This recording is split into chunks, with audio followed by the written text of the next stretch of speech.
Hello team.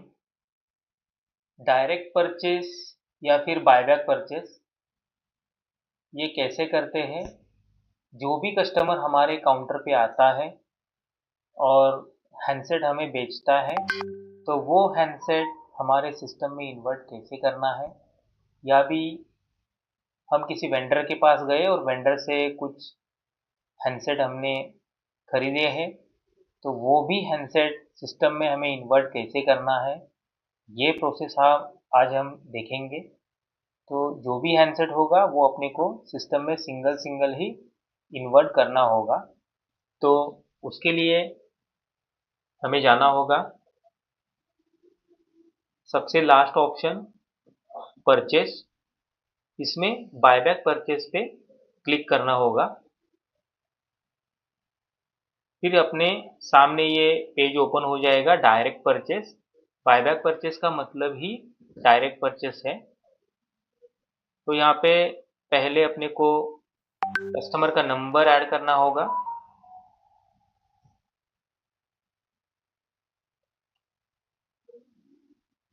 Customer का number अपने को एंटर करना है।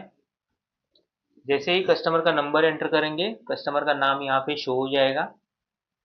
अगर कोई कस्टमर है जिसका नंबर यहाँ पे एंटर करने के बाद अगर किसी का नाम नहीं आ रहा है, तो अपने को पहले इस नंबर को अपने सिस्टम में कस्टमर का नाम ऐड करना होगा। उसके बाद जो भी प्रमोटर है, जो भी प्रमोटर ने वैल्यूएशन किया हुआ है, उस प्रमोटर का नाम अपने को सिलेक्ट करना है। फिर जो ब्रांड हम परचेस करना चाहते हैं, उस ब्रांड को सिलेक्ट करो। फिर उसके बाद जो मॉडल है हमें सिस्टम में इन्वर्ट करना है, वो मॉडल सिलेक्ट करो। अगर आपको यहाँ पे स्टॉक इन्वर्ट करते समय मॉडल शो नहीं हो रहा है, तो इसके डिटेल्स एचओ को भेज सकते हो और मॉडल सिस्टम में ऐड करा सकते हो। तो नेक्स्ट अपने को क्या करना है, यहाँ पे कस्टमर का 15 डिजिट जो आईएमएन नंबर है, वो आईएमएन नंबर एंटर करना है।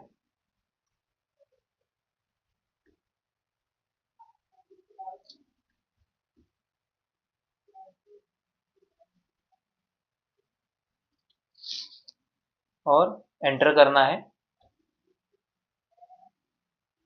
जैसे ही हम आईएमएन नंबर एंटर करेंगे, तो हमारे सामने एक 9QC चेकलिस्ट फॉर्म ओपन हो जाएगा। इसमें इस चेकलिस्ट फॉर्म में क्या रहता है, जो भी आप हैंडसेट जिस कंडीशन में खरीद रहे हो, उसका एक 9QC का फॉर्म रहता है, वो अपने को फिलअप करना पड़ता है। उसमें डिवाइस ऑन है कि नहीं, उसके बाद कैमरा, उसका कैमरा कंडीशन क्या है, ऑल कैमरा ओके है या फिर कुछ प्रॉब्लम है, बैटरी हेल्थ कैसा है। एंड्रॉयड रहेगा तो आप गुड और बैड कंडीशन सिलेक्ट कर सकते हो। अगर एप्पल रहेगा तो आप परसेंटेज सिलेक्ट कर सकते हो। उसके बाद यहाँ पे है स्क्रीन का फिजिकल कंडीशन, डिस्प्ले का कंडीशन कैसा है। एकदम कड़क कंडीशन है तो आप नो स्क्रैचेस नो डेंट, या फिर एक आधा स्क्रैचेस होगा तो आप गुड वाला ऑप्शन सिलेक्ट कर सकते हो। उसके बाद माइक और रिसीवर, आपके स्पीकर कैसा है, माइक और रिसीवर कैसे है, ये सिलेक्ट करना है। नेटवर्क, दोनों सिम कार्ड स्लॉट चल रही कि नहीं, ये चेक करना है, इसको सिलेक्ट करना है। बैक पैनल ओरिजिनल है, डुप्लीकेट है या फिर रीफिटिंग है, ये ऑप्शन सिलेक्ट करो। और बॉडी का फिजिकल कंडीशन कैसा है, तो ये सारे ऑप्शंस आपको 9QC के ऑप्शंस सारे फिलअप करने होंगे, तभी आपका परचेस प्रोसेस आगे बढ़ पाएगा। उसके बाद एक्सेसरीज, उसके साथ में एक्सेसरीज क्या है। अगर हैंडसेट के साथ में एक्सेसरीज रहेगा तो वो ऑप्शन सिलेक्ट करो। अगर कुछ भी नहीं रहेगा तो नॉन ऑफ द अबव आप सिलेक्ट कर सकते हो। इस हिसाब से जो भी आपने कंडीशन ऊपर फिलअप की है, उसके हिसाब से वो हैंडसेट कौन से कैटेगरी का है, वो कैटेगरी आपको सिलेक्ट करनी है। फिर आपके सारे प्रोडक्ट्स के डिटेल्स यहाँ पे शो हो जाएंगे। तो जो भी ये हैंडसेट है, इसका आपका वैल्यूएशन जो भी आपने किया हुआ है, वो वैल्यूएशन आपको यहाँ पे इन्वर्ट करना होगा जो आपने वैल्यूएशन उसका किया है।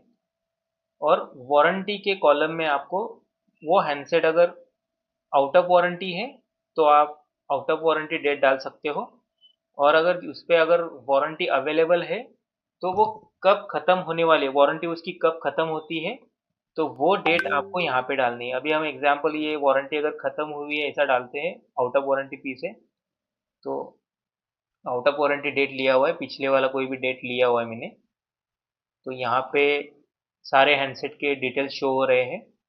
और ये हैंडसेट है अपने को क्रेडिट पेमेंट मोड में अपने को इन्वर्ट लेना है, क्योंकि हम सिस्टम में ये प्रोसेस दिखाएंगे कि हमने हैंडसेट को क्रेडिट में इन्वर्ट लिया है और उसका पेमेंट जो है एक तो हमने कैश दिया है या फिर बैकएंड से उस कस्टमर को पेमेंट पे किया है, तो उसकी एंट्री हमारे सिस्टम में दिख जाएगी। क्रेडिट लेजर में क्रेडिट पेबल में दिख जाएगी एंट्री, इसलिए हमने क्रेडिट मोड ऑन किया है। कितने में किया है, 6000 में हमने ये हैंडसेट परचेस कर रहे हैं, तो उसके डिटेल्स 6000 डाला है। फिर किसने उसके लिए अप्रूवल दिया है, आप आपका सीपी का नाम जो है, सीपी का नाम यहाँ पे डाल सकते हो, किसने अप्रूव किया है उसका नाम डाल सकते हो। और यहाँ पे एंटर रिमार्क है, यहाँ पे कुछ एडिशनल डिटेल्स आप डाल सकते हो, एग्जाम्पल कि किसी वेंडर से मंगवाया है या फिर किसी रेफरेंस से किसी के आपके पास ये हैंडसेट परचेज के लिए आया है। अगर आगे जाके कुछ हैंडसेट को सर्विस का कुछ इश्यू हो जाए, अगर आपको समझ में नहीं आ रहा है कि भाई मैंने किससे लिया था, हैंडसेट परचेज किया था, तो आप ये रिमार्क वाले कॉलम से जो भी अपना परचेज का डेटा रिपोर्ट बनता है उसमें ये रिमार्क वाले कॉलम में दिख जाएगा कि ये कौन से वेंडर से आपने खरीदा था। तो मैं एग्जाम्पल के लिए मैं यहाँ पे राहुल पुणे ये वेंडर से खरीदा था, ये मैंने एग्जाम्पल के लिए यहाँ पे डाल दिया है, तो मेरे रिपोर्ट में आएगा कि ये राहुल पुणे से मैंने खरीदा था। तो सिंपल सा ये सारे स्टेप्स है। मैं फिर से एक बार आपको दिखाता हूँ। आपको कस्टमर नंबर एंटर करना है, कस्टमर का नाम आ जाएगा। वैल्यूएटर सिलेक्ट करना है, जो ब्रांड है ब्रांड सिलेक्ट करो, मॉडल सिलेक्ट करो, आईएमए नंबर एंटर करो। IMA number 15 digit IMA number enter करना है। आईएमए नंबर एंटर करने के बाद आपके सामने चेकलिस्ट आएगी, वो सारी चेकलिस्ट आपको फिलअप करनी है। उसके बाद जो वैल्यूएशन अमाउंट है, वैल्यूएशन अमाउंट एंटर करो और वारंटी एंड डेट डालना है। यहाँ पे वारंटी की जगह पे वारंटी एंड डेट डालनी है। उसके बाद mode of payment credit on करना है और क्रेडिट अमाउंट डालनी है। फिर अप्रूव्ड बाय, किसने अप्रूवल दिया है उनका नाम और रेफरेंस वाला नाम, या फिर रेफरेंस कुछ भी आप डिटेल्स डाल सकते हो। और इसके बाद आपको सबमिट करना है। जैसे ही आप सबमिट करोगे ये परचेस प्रोसेस सक्सेसफुल हो जाएगी।